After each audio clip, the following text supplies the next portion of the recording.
What a night for Bray Wyatt and Alexa Bliss. Of course, we got a new episode of the Firefly Funhouse on Raw. We then had a moment of bliss.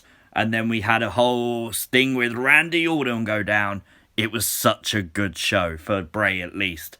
Now, there was some things in the Funhouse and on Raw you may have missed. So this little theory video will cover the lot. Like Bray Wyatt's outfit being inspired by Hatter from Alice in Wonderland. Of course, you may know him as Mad Hatter.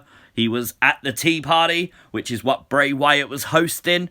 Of course, you can clearly see here Alexa is in the Firefly Funhouse again, which obviously indicates she's now going to be a regular character there, which I think's absolutely brilliant. But it's what Bray said to her that interests me. You have to be crazy to come to the Firefly Funhouse. Of course, Seth Rollins came to the Firefly Funhouse. I think we can call the Messiah, the now SmackDown savior. He's definitely crazy, right? He pulled a man's eyeball out. And then you have Braun Strowman, who's obviously a former Wyatt family member, who's obviously had dealings with Sister Abigail in the past. He knows all about the Fiend. He's a monster. Of course Braun Strowman's crazy. It just makes sense that to go to the Funhouse, you have to have that level of insanity like Bray Wyatt.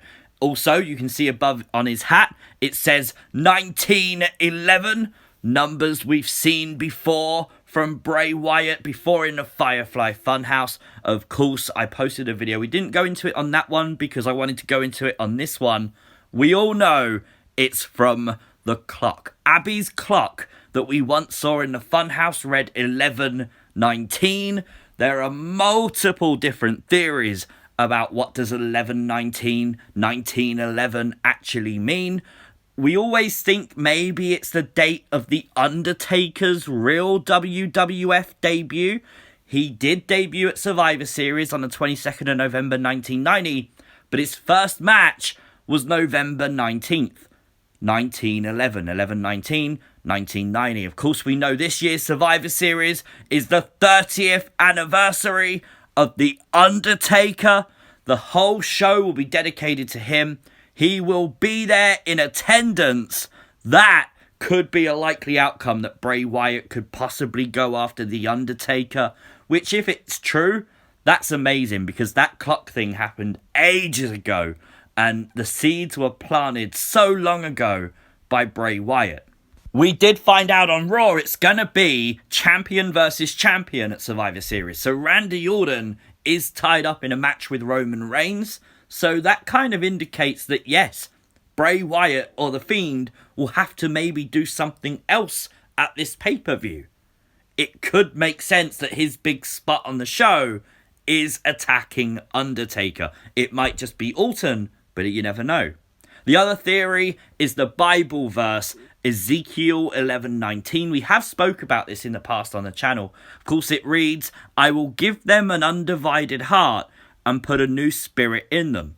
I will remove from their heart of stone and give them a heart of flesh. Now, normally we wouldn't go too much into that until what we saw tonight with Alexa Bliss. Bray Wyatt actually using the heel glove on a person.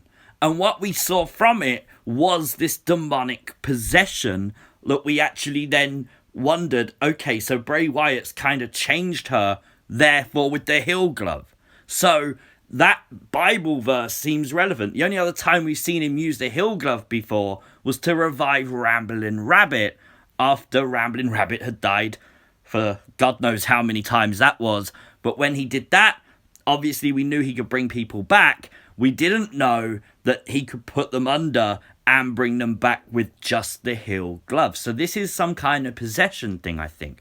Obviously, we don't know for sure. Time will tell as more things get revealed. But it's just interesting to see Bray Wyatt actually use the heel glove because it's a major secret of the Firefly Funhouse. And the fact that Alexa became possessed, like, look at her eyes. She looks evil. Like, this is the week of Halloween, people. And it just fit perfectly. It really, really did. Something else you might have missed, of course, this new Firefly Funhouse little advertisement. Of course, you can see the animation for Bray Wyatt's character, and you can clearly see the animation now for Alexa Bliss's character. Now, at first, I had to look at that twice because I thought that was literally rabbit ears, but it is just her hair. Another thing you may have missed in the plant pot once again was the Fiend on the Scene doll. Of course, you can buy that now at WWE shop. They are putting it around the Funhouse each week, so I've got to mention it because it's something you may have missed. Also, I really like the look of that rainbow chocolate chip cookie. It looks nice, right? Alexa Bliss's gloves. Of course, in the first video I posted about the Funhouse, I couldn't actually see what they said. Instantly, loads of you sent me the picture, so thank you so much for that. But of course, on the right hand, on the left, you can see play.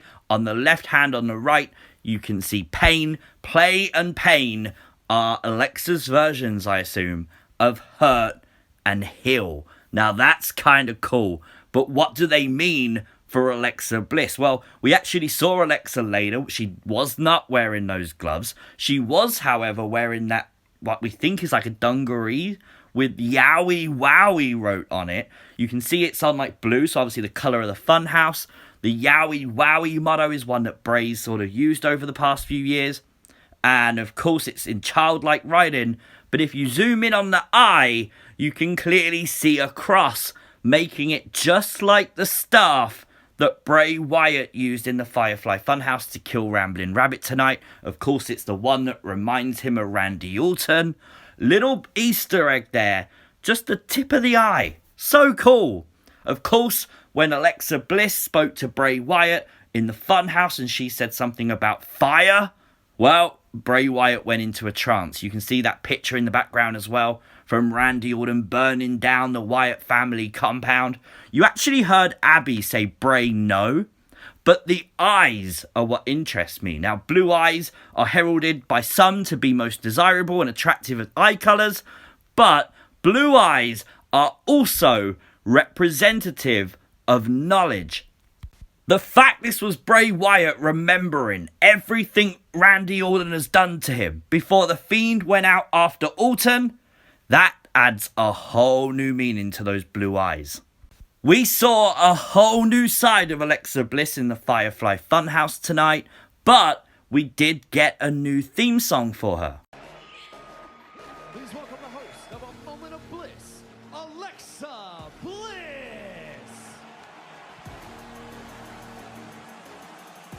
Very minor changes, but changes nonetheless. Now, while in the Funhouse, Abby the Witch gave a little Alice in Wonderland shout out to basically saying off with her head to Alexa. Now, that could be because Sister Abigail was the parental figure for Bray Wyatt, and no girl would be good enough for Bray. Maybe that's the reason. Of course, we know she's evil. She killed Ramblin' Rabbit, so maybe it's Abby trying to look out for Bray. That's definitely possible. I do feel really bad for Ramblin' Rabbit. I don't have a counter of how many times Ramblin' Rabbit has died, unfortunately. If you do, let me know in the comments section below, because I will make sure I continue that count forevermore, but I genuinely just don't know. I do feel like one of the big bits of information from Raw tonight was this huge Survivor Series match, champion versus champion. It does mean that we're probably not going to get Bray versus Randy at Survivor Series. The earliest they can do it is TLC, and with the involvement of Drew McIntyre, could indicate that what we're going to get is a triple threat match at TLC, which would be kind of fun.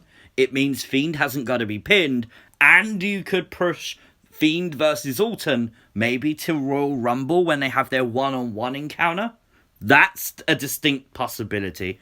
I like that involvement by Drew. It was different. But I do think that it's very likely now, knowing Fiend is not facing alternate Survivor Series, that something happens with The Undertaker.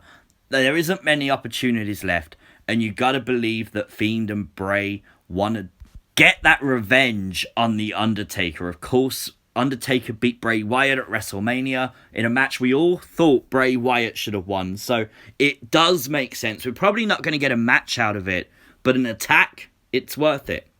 I do think what we're going to see going forward, though, maybe up until Survivor Series, maybe even after it, is the Fiend or the Funhouse stalking Randy Orton. We could see puppets pop up behind Orton backstage. We could see, like, his tea turn to blood or something. That would be kind of cool.